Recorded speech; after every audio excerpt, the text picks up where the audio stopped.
کچھ سوچ کر میں نے 2 چھوٹی شیشیوں میں دوائی غیاب اور اس کا تریاق انڈیلا اور دونوں شیشیوں کو جیب میں رکھ لیا۔ پھر میں بستر پر دراز ہو کر اپنے منصوبے کی نوک پلک درست کرنے لگا۔ پے در پہ تلخ تجربات نے مجھے سکھا دیا تھا کہ اندھا دھند چلنا بے حد نقصان دہ ہوتا ہے۔ یہ پہلا موقع تھا کہ میں کوئی کام انجام دینے سے پہلے منصوبہ بندی کر رہا تھا۔ وقت انسان کا بہترین استاد ہوتا ہے۔ میں محسوس کر رہا تھا کہ میرے فطری لاؤبالی پن کی جگہ پختگی لے رہی ہے، اور یہ تبدیلی مجھ میں دوائی غیاب سے تعارف کے بعد ہی آئی تھی۔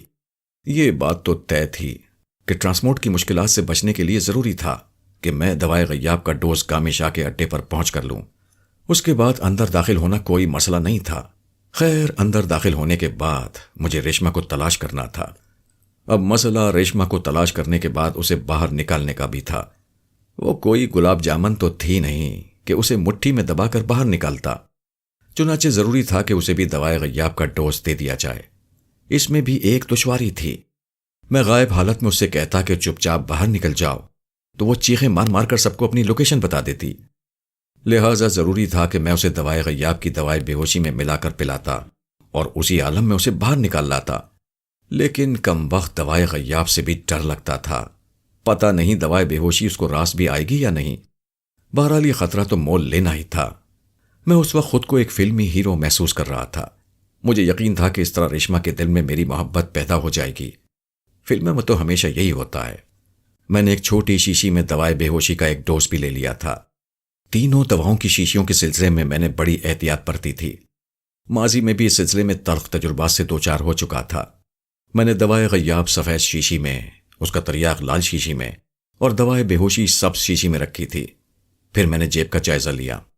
یہ دیکھ کر اطمینان ہوا کہ مالی اعتبار سے خاصا مستحکم ہوں۔ 9:15 بجے تھے۔ میں نے دروازے پر تالا ڈالا اور باہر نکل آیا۔ بس اسٹاپ پر کچھ دیر کھڑا رہا، لیکن کوئی بس نہ آئی۔ بالآخر تنگ آ کر ایک رکشہ سے رجوع کیا۔ چلو گے؟ میں نے اس سے پوچھا۔ کہاں جانا ہے؟ اس کے لہجے میں بیزاری تھی۔ قلندر روڈ۔ نہیں، مجھے شادمان جانا ہے، اس نے بے حد روکھے لہجے میں کہا۔ تو پھر میٹر آن کرو اور چلتے پھرتے نظر آؤ، میں نے بھنا کر کہا۔ شادمان پہنچ کر تمہیں پتہ چلے گا کہ تمہاری میٹر کی رفتار کتنی زیادہ ہے۔ کبھی خود بھی کرایہ ادا کرو تو پتہ چلے۔ چلیے، آپ کو لے چلتا ہوں، اس نے گویا احسان کرتے ہوئے کہا، لیکن میٹر سے 5 روپے زیادہ دوں گا۔ حالانکہ میٹر تمہارا پہلے ہی تیز ہوگا۔ چلنا ہے تو چلیں، اس نے بیزار ہو کر کہا۔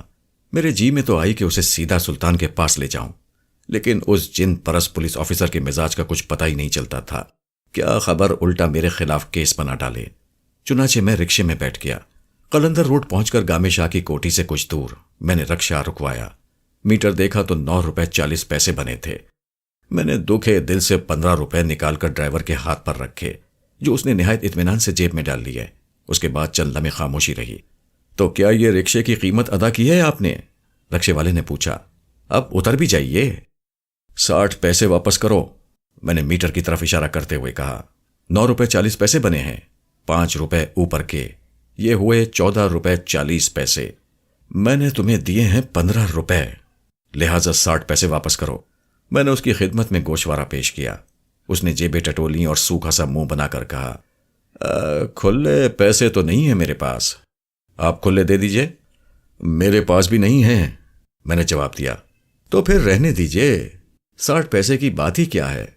ایسا کرو تو مجھے 1 روپیہ واپس کر دو، میں نے تجویز پیش کی۔ 40 پیسے تمہیں کیا فرق پڑیں گے؟ ناممکن، میں کم پیسے نہیں لے سکتا۔ مجھے غصہ آ گیا۔ اور میں زیادہ پیسے نہیں دے سکتا، میں نے کہا، خاص طور پہ اس صورت میں کہ تم میٹر سے 5 روپے زیادہ لے رہے ہو۔ دیر تک بحث ہوتی رہی۔ میں رکشے میں ڈٹا رہا۔ میں نے تہیہ کر لیا تھا کہ اس بے وصول شخص کو 1 پیسہ بھی زائد نہیں دوں گا۔ دوسری طرف اس مسئلے کا کوئی حل بھی نظر نہیں آ رہا تھا۔ بالآخر کچھ دیر بعد سوچ ہی گئی۔ ٹھیک ہے، تم رکشہ چلاؤ، میں نے کہا۔ جب تک میٹر میں 10 روپے نہیں بنیں گے میں نہیں اتروں گا۔ رکشہ والا کسی ناقابل فہم زبان میں بڑبڑایا، غالباً مجھے برا بھلا کہہ رہا تھا۔ تاہم اس نے رکشہ اسٹارٹ کر دیا۔ کچھ دور جا کے جب مجھے میٹر میں 10 روپے نظر آنے لگے تو میں نے رکشہ رکوا دیا اور نیچے اتر آیا۔ رکشے والے نے مجھے خونخوار نگاہوں سے دیکھا اور برا بھلا کہتا ہوا رکشہ اڑا لے گیا۔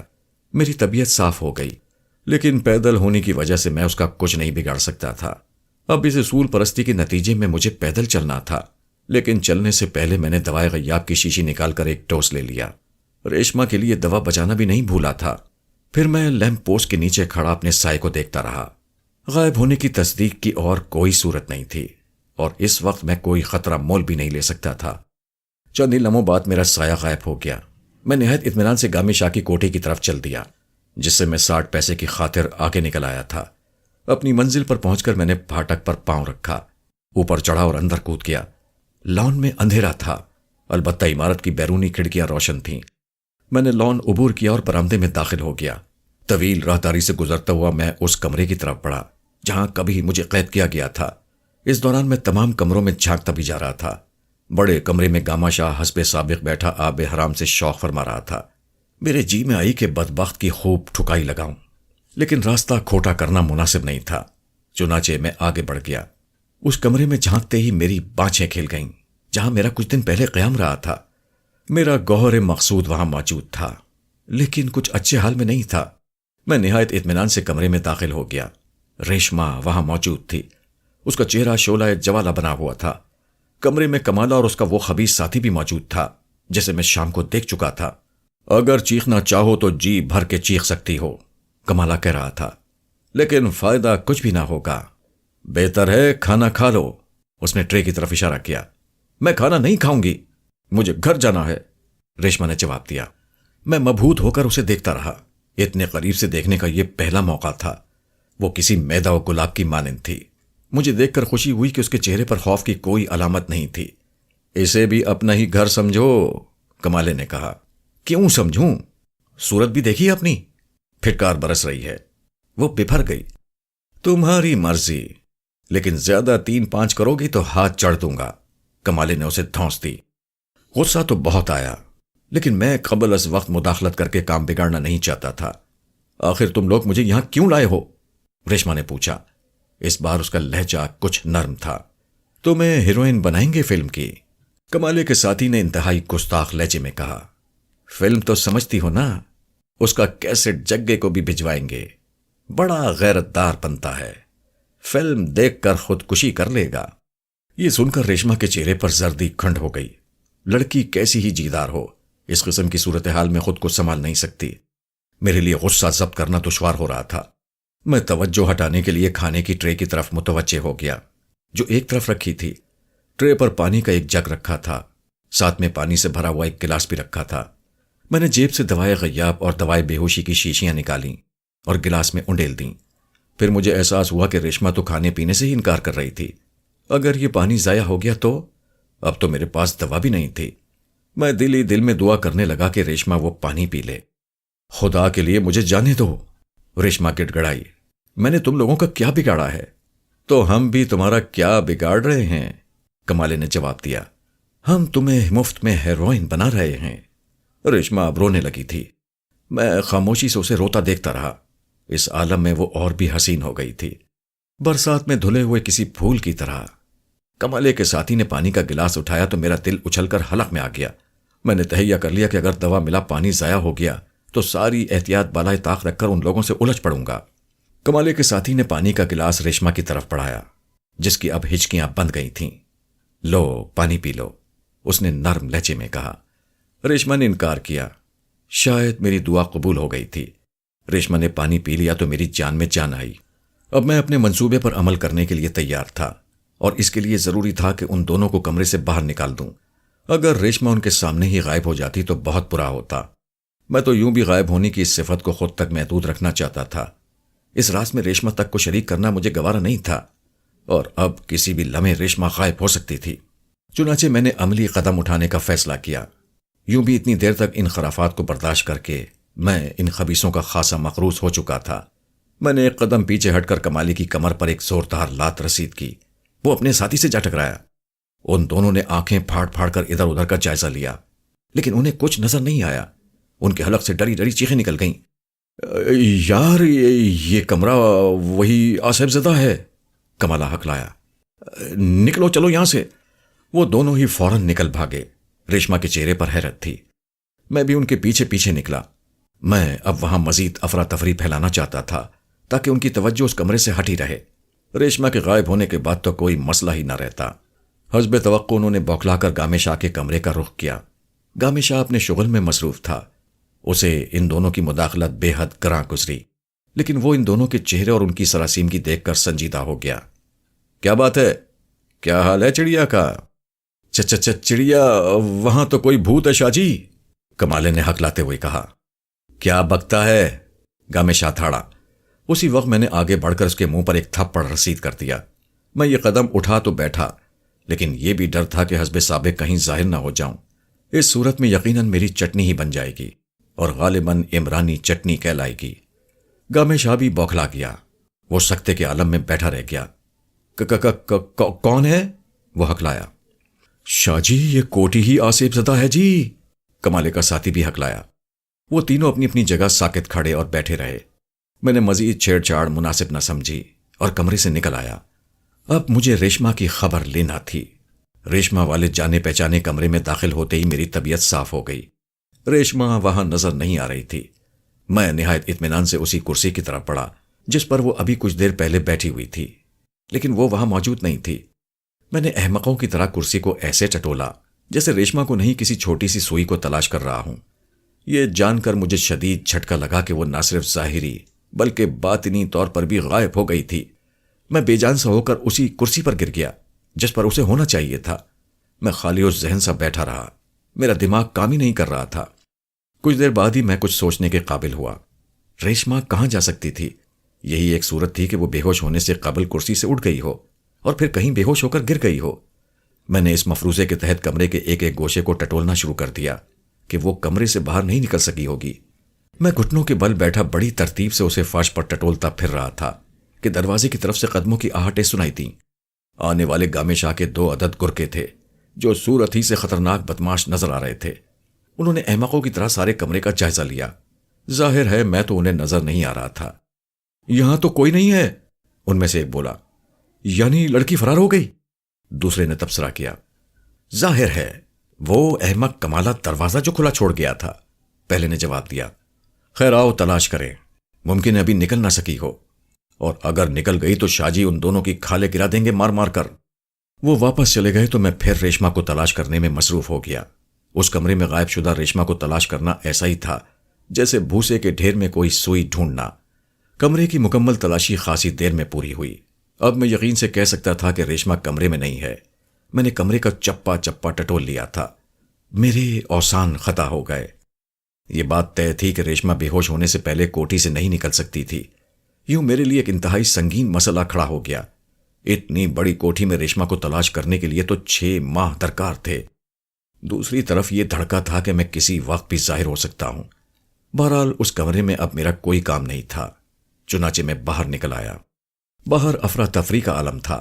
گامے شاہ کے کرکے ریشما کو تلاش کرتے پھر رہے تھے، لیکن انہیں یہ علم نہیں تھا کہ ریشما انہیں نظر نہیں آ سکتی۔ یہ مسئلہ میرے لیے بھی تھا، میں بھی اسے نہیں دیکھ سکتا تھا۔ میرے منصوبے میں کوئی جھول نہیں تھا، بس اسے قسمت کی خرابی ہی کہا جا سکتا تھا۔ میں عجیب الجھن میں تھا۔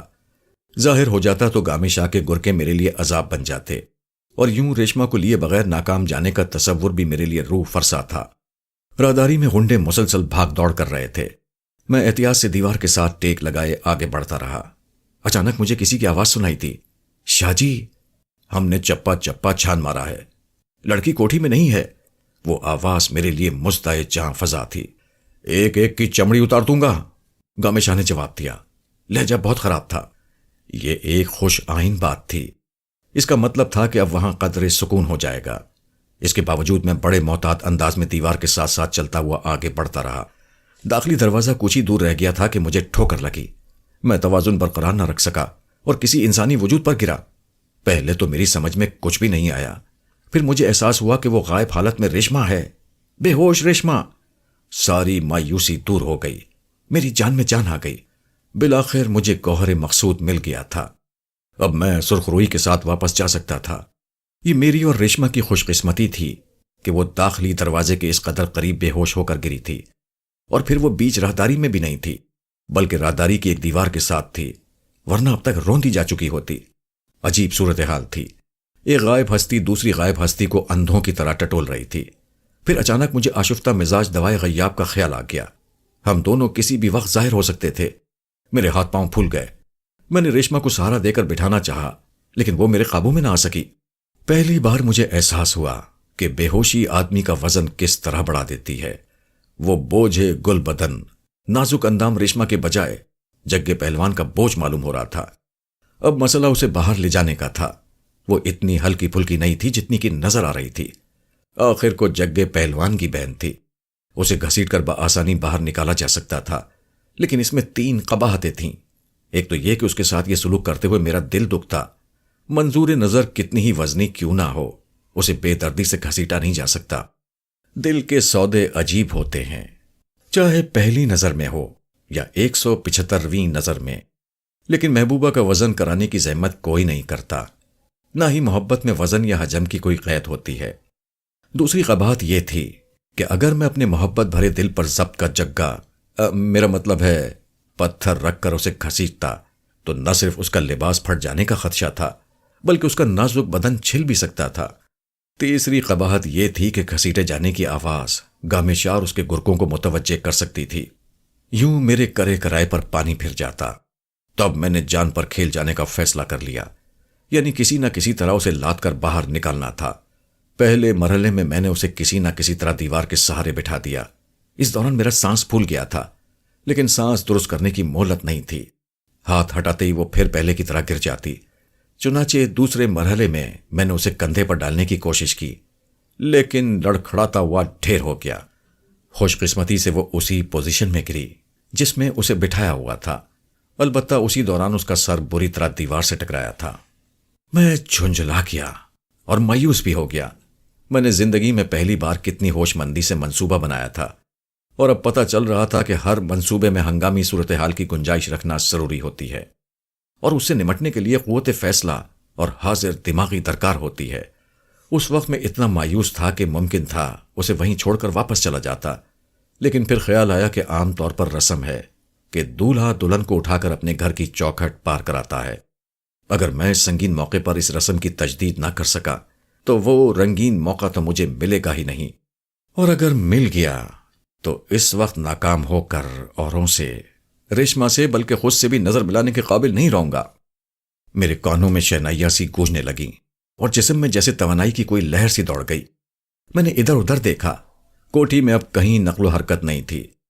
گامشا شاید اپنے شغل میں مصروف ہو گیا تھا، اور اس کے گرکے اس کے موقع قہر سے ڈر کر دب کے بیٹھے ہوں گے۔ میں نے ہمت کر کے بے ہوش اور غائب ریشما کو اپنے کندھے پر ڈالا اور دوڑ لگا دی۔ داخلی دروازے سے نکل کر لان تک پہنچتے پہنچتے میں بری طرح ہانپ گیا، لیکن میں جانتا تھا کہ ایک بار اتار کر میں اسے دوبارہ نہیں اٹھا سکوں گا۔ چنانچہ میں ہانپتا، کانپتا، لڑکھڑاتا اسے اٹھا کر گیٹ کی طرف بڑھتا رہا۔ گیٹ کے قریب پہنچ کر میں نے آہستگی سے اسے گھاس پر گرا دیا اور خود بھی وہیں ڈھیر ہو گیا۔ ایسا لگتا تھا جیسے میں اپنی سانسوں پر کبھی قابو نہ پا سکوں گا۔ ذرا جان میں جان آئی تو پھر مسائل منہ پھاڑ کر سامنے آ کھڑے ہوئے۔ میں خود تو گیٹ پر چڑھ کر دوسری طرف کود سکتا تھا، لیکن ریشما کو اس پار لے جانا میرے بس سے باہر تھا۔ ریشما کے سامنے غائب حالت میں آنے سے بھی پیچیدگیاں پیدا ہو جاتیں۔ میں نے جیب سے دوائے غیاب کے توڑ والی شیشی نکالی اور دوا کا ایک ڈوز لے لیا۔ ریشما کے لیے دوا بچانی میں نہیں بھولا تھا۔ پھر کچھ سوچ کر میں نے اسے بے ہوشی کے عالم میں دوا پلانے کا فیصلہ کیا۔ ضروری نہیں تھا کہ ہوش کے عالم میں وہ میری بات مانتی۔ دشواری تو ضرور ہوئی، لیکن کسی نہ کسی طرح میں نے دوا اس کے حلق میں انڈیل دی۔ اب مجھے صرف انتظار کرنا تھا اس کے ظاہر ہونے اور ہوش میں آنے کا۔ میں پریشان بھی تھا، اگر گامشا کے غنڈے اس طرف نکل آئے تو ہم بڑی مصیبت میں پڑ جائیں گے۔ بالآخر میری نظروں نے وہ حیرت انگیز اور خوبصورت منظر دیکھا۔ وہ پہلا موقع تھا کہ میں کسی انسان کو غائب حالت سے حاضر ہوتے ہوئے دیکھ رہا تھا۔ وہاں اندھیرا تھا، اس کے باوجود میں نے ریشما کو حاضر ہوتے ہوئے دیکھ لیا۔ عدم کی دھند سے اس کا وہ چاند چہرہ ابھرا تو میں مبہوت ہو کر رہ گیا۔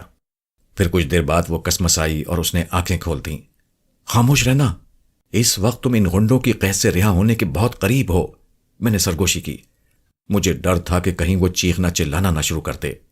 اس نے سر کو خفیف سی جنبش دی اور اٹھ بیٹھی۔ میں کہاں ہوں؟ اس نے مجھے مشکوک نگاہوں سے دیکھتے ہوئے پوچھا۔ اس کی آواز بھی سرگوشی سے بلند نہیں تھی۔ ابھی اسی کوٹھی میں ہو، میں نے جواب دیا۔ ذرا طبیعت سنبھل جائے تو اس پھاٹک پر چڑھ کر دوسری طرف کودنا ہوگا، میں نے گیٹ کی طرف اشارہ کیا۔ میں بالکل ٹھیک ہوں، لیکن تم ہو کون؟ میں تمہارا میں کہتے کہتے رک گیا۔ دل کی بات لبوں پر لانے میں اس کے بھڑک جانے کا خطرہ تھا۔ میں تمہارا ہمدرد ہوں، میرا نام ابو العمران ہے۔ خیر ہو کے، اس نے بے حد لاپرواہی سے کہا اور گیٹ کی طرف بڑھ گئی۔ اگلے ہی لمحے وہ پھاٹک پر چڑھ رہی تھی۔ میں اسے حیرت سے دیکھ رہا تھا، پھر بھی میں گیٹ کی طرف بڑھ گیا۔ میں نے گیٹ پر چڑھنا شروع کیا تو وہ دوسری طرف اتر کے آگے بڑھ گئی۔ ارے رکو، میں نے سرگوشی میں اسے پکارا۔ کیوں رکوں؟ اس نے پلٹ کر دیکھے بغیر کہا۔ میں گیٹ سے کود کر دوسری طرف اترا اور تیزی سے اس کے پیچھے لپکا۔ ریشما سنو تو، میں نے اسے پکارا۔ کیا ہے؟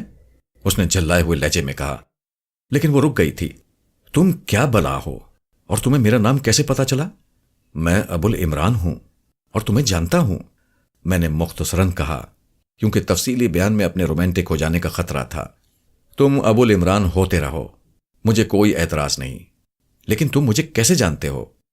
وہ مجھے اسی تفصیل کی طرف گھسیٹ رہی تھی جس سے میں بچ رہا تھا۔ یہ سب کچھ بعد میں پوچھ لینا۔ تم نے مجھے روکا کیوں تھا؟ ارے دیکھو نا، اس وقت رات کے 10:30 بجے ہیں، تم تنہا چلو گی تو کسی مصیبت میں پھنس سکتی ہو، میں نے بے حد خلوص سے کہا۔ اس نے کوئی جواب نہیں دیا۔ شاید میری بات کی معقولیت متاثر کر گئی تھی۔ وہ خاموشی سے میرے ساتھ ساتھ چلنے لگی۔ وقت اتنا زیادہ بھی نہیں ہوا تھا، لیکن قلندر روڈ گہرے سناٹے میں ڈوبا ہوا تھا۔ کوئی گاڑی بھی آتی جاتی نہیں دکھائی دی۔ لیمپ پوسٹ کے نیچے وہ رک گئی۔ ٹھہر جاؤ، اس نے سخت لہجے میں کہا، میں پہلے تمہارا چہرہ دیکھنا چاہتی ہوں۔ میں رک گیا۔ اس نے غور سے میری طرف دیکھا۔ تو اب کوئی اور چکر چلا رہے ہو تم لوگ؟ اس نے کہا۔ تمہیں تو خوب پہچانتی ہوں، ایک بار تم نے گھر تک میرا پیچھا کیا تھا، پھر بھائی جان کے ہاتھوں مار بھی کھائی تھی، اور آج بھی تم میرے پیچھے آ رہے تھے کہ میں تمہیں… ارے میرا ان سے کوئی تعلق نہیں، میں نے اس کی بات کاٹ دی۔ میں نے تو تمہیں ان کی چنگل سے نکالا ہے۔ اس نے تضحیک آمیز نگاہوں سے مجھے دیکھا۔ تم تو صورت ہی سے یتیم معلوم ہوتے ہو۔ یہ تو میں ہوں، اس میں برائی کیا ہے؟ میں نے بے حد معصومیت سے پوچھا۔ بکو مت، تم میرا پیچھا کیوں کر رہے تھے؟ میں نے کوشش کر کے آنکھیں نشیلی بنائیں اور اس کی آنکھوں میں جھانکا۔ ارے تم تو بھینگے بھی ہو، اس نے اظہار تاسف کر کے سارے رومانس پر پانی پھیر دیا۔ خیر میرے سوال کا جواب دو۔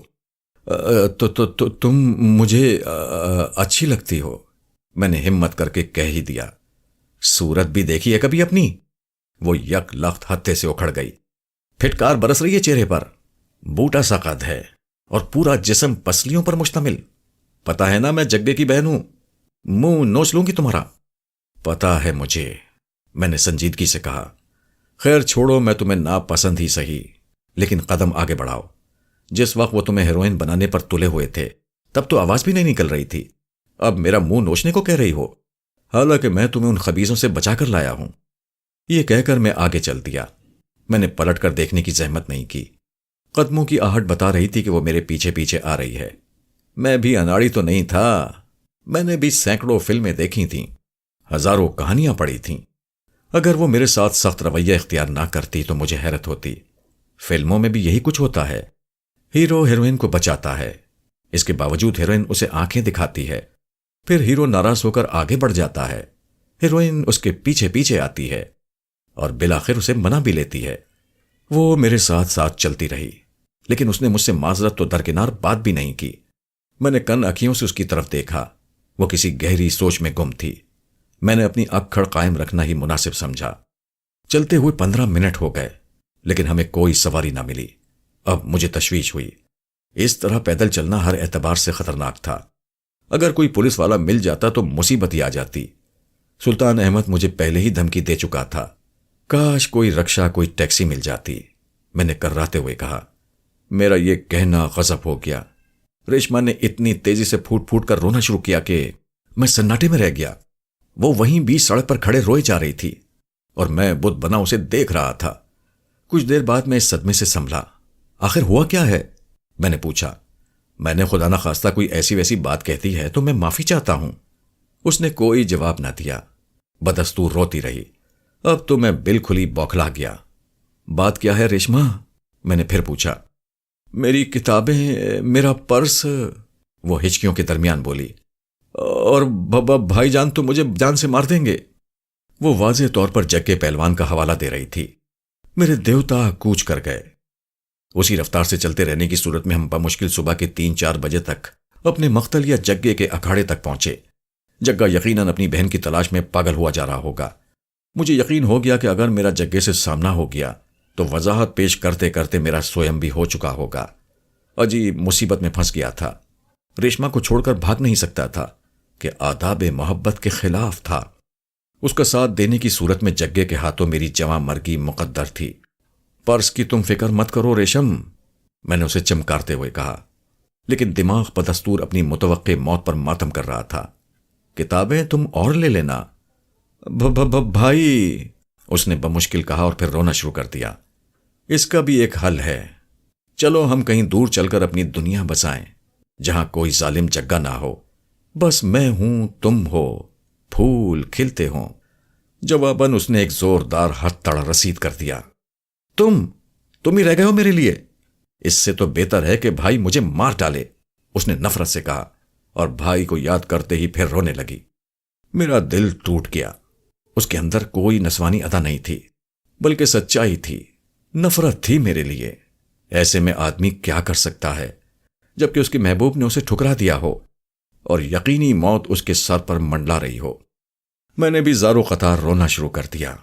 چند لمحوں تک تو یہ ڈبل ٹریجڈی پروگرام چلتا رہا، پھر شاید وہ میرے حق میں دستبردار ہو گئی، لیکن اب مجھے اپنا ہوش بھی نہیں تھا۔ میں روتا ہی رہا۔ چند لمحے تو وہ خاموش رہی، پھر بولی، اے عمران صاحب، تمہیں کیا ہو گیا؟ لہجہ سخت تھا۔ میں بدستور روتا رہا، بری طرح دل بھر آیا تھا۔ ارے تو رو کیوں رہے ہو؟ اس مرتبہ اس نے نرم لہجے میں پوچھا۔ تو اور کیا کروں؟ میں نے ہچکیاں لیتے ہوئے کہا۔ تمہاری خاطر کیا کچھ نہیں کیا میں نے، جان جوکھوں میں ڈالی اور تمہیں بچایا۔ تم مجھ سے اتنی نفرت سے بات کر رہی ہو؟ دیکھو عمران، تم مجھ سے یک طرفہ توقع رکھو تو یہ تمہاری غلطی ہے۔ اس کا لہجہ اور نرم ہو گیا۔ میں تم سے نفرت تو نہیں کرتی، لیکن میں تم سے محبت بھی نہیں کرتی۔ کیا محبت یوں ہی راہ چلتے ہو جاتی ہے؟ اس کی بات مجھے معقول بھی لگی اور مستقبل کا چانس بھی نظر آیا۔ لیکن میرا کیا ہوگا؟ میں نے کہا۔ کیا مطلب؟ میں تمہیں چھوڑنے جاؤں گا؟ اتنی رات کو تمہیں اکیلا تو گھر نہیں جانے دوں گا۔ کی تو میں نے بھلائی ہے، لیکن جگے کو کس طرح سمجھاؤں گا؟ یہ داستان امیر حمزہ سنانے سے پہلے ہی وہ تمہیں تو نہیں، مجھے یقیناً مار ڈالے گا۔ جگے کے حوالے سے پھر وہ شروع ہو گئی۔ اس حماقت پر میرا جی چاہا کہ اپنا سر پیٹ ڈالوں، لیکن اس سے پہلے ہی دوسری مصروفیت نکل آئی۔ میں اور ریشما حماقت گریہ میں الجھے ہوئے تھے۔ ہمیں اس کانسٹیبل کی آمد کا پتہ نہیں چل سکا۔ کیا تماشا ہو رہا ہے یہ؟ اس نے آواز کو روبدار بنانے کی کوشش کرتے ہوئے کہا۔ میں بری طرح اچھل پڑا۔ خود پر قابو پانے میں چند لمحے لگ گئے۔ کچھ نہیں جی، میں ہکلایا۔ بس اپنی مرحومہ والدہ یاد آ گئی تھیں۔ لیکن تم دونوں اتنی رات کو یہاں کیا کر رہے ہو؟ اس نے کڑک کر کہا۔ ریشما کی گریہ ازاری میں بریک لگ گیا۔ پھر جیسے ہی اس نے کانسٹیبل کی طرف دیکھا، اس کے چہرے پر سراسیمگی کے آثار نظر آنے لگے۔ کون ہو تم دونوں؟ چلو تھانے۔ لیکن کیوں؟ میں نے احتجاج کیا۔ وجہ پوچھتا ہے؟ کانسٹیبل اور بے لگام ہو گیا۔ رات کو غیر لڑکی کے ساتھ گھوم رہا ہے اور پھر وجہ پوچھتا ہے؟ وجہ تو تھانے چل کر پتہ چلے گی۔ غیر لڑکی؟ میں نے حیرت ظاہر کی۔ یہ میری اہلیاں ہیں انسپکٹر صاحب۔ میں نے اسے مکھن رسید کیا۔ وہ اکڑ گیا۔ اس نے اپنی مونچھوں کو تاؤ دینا شروع کر دیا۔ کیا ثبوت ہے تمہارے پاس؟ وہ قدرے مہذب ہو گیا۔ ثبوت؟ میں بوکھلا گیا۔ کیا مطلب؟ کوئی بچہ کوئی نکاح نامہ وغیرہ؟ بچہ؟ میں نے کنکھیوں سے ریشما کی طرف دیکھا، جس کا چہرہ سرخ ہو گیا تھا اور آنکھوں سے برہمی جھانک رہی تھی۔ بھائی بچہ تو ہمارا ہے نہیں، میں نے لاپرواہی سے کہا، اور نکاح نامہ ہم ساتھ لے کر تو نہیں گھومتے۔ تب تو تمہیں تھانے چلنا ہی پڑے گا۔ یار انسپکٹر، جانے بھی تو۔ چلو سیدھی طرح چلے چلو۔ وہ ضد پر اتر آیا۔ اچانک ہی مجھے خیال آ گیا، جس کے تحت میں نے بڑے اطمینان سے ریشما کا ہاتھ تھام لیا۔ چلو بیگم، یہ بھی اچھا ہوا، ہمیں کوئی سواری تو یوں بھی نہیں مل رہی تھی۔ اب کانسٹیبل صاحب، میں نے کانسٹیبل پر خاص طور پر زور دیا، اس کی وجہ سے یہ مسئلہ بھی حل ہو جائے گا۔ پھر کئی دن سے سلطان سے بھی ملاقات نہیں ہوئی، شاید تھانے میں وہ بھی مل جائے۔ چائے کی طلب ہو رہی ہے، سلطان ہمیں چائے پلائے بغیر رخصت نہیں کرے گا، اور کانسٹیبل کی بھی تسلی کر دے گا۔ تیر نشانے پر بیٹھا۔ کانسٹیبل گڑبڑا گیا۔ کون سلطان؟